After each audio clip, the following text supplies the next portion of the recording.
Ինչ իրավունքներ ունի ծնողը, ով ապրում է երեխայից առանձին։ Ես Քրիստինե Լազյանը, այսօր ես կխոսեմ ծնողական իրավունքների մասին։ Որպես կանոն, ծնողներն իրավունք ունեն եւ նաեւ պարտավոր են հոգ տանել իրենց երեխաների մասին։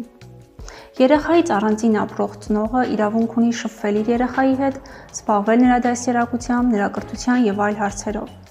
Շատ կարևոր է իմանալ, որ ծնողը, ով ապրում է երեխայի հետ միաժամանակ, չպետք է խոչընդոտի մյուս ծնողի հետ շփումներին։ Այստեղ իհարկե կա բացառություն։ Այդ շփումները կարող են արգելվել, երբ դրանք բարոյապես կամ ֆիզիկական կամ հոգեկան առումով կարող են վնասել երեխային։ Շատ կարևոր է իմանալ, որ ծնող, ով ապրում է երեխայից առանձին, իրավունք ունի տեղեկատվություն ստանալու նպատակով դիմել մյուս ծնողին կամ այն կազմակերպություններին, ովքեր կարող են տեղեկատվություն ունենալ իր երեխայի մասին։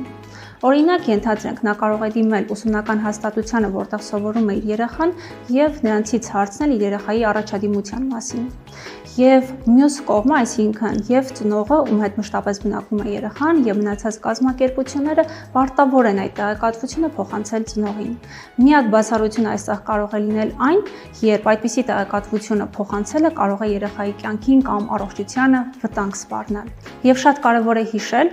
որ երեխայի եւ նրանից առանձին ապրող ծնողի շփումը կարևոր է երկու տեսանկյունից, ինչպես ծնողի, այնպես էլ երեխայի համար։ Եղեք իրազեկ եւ պաշտպանված։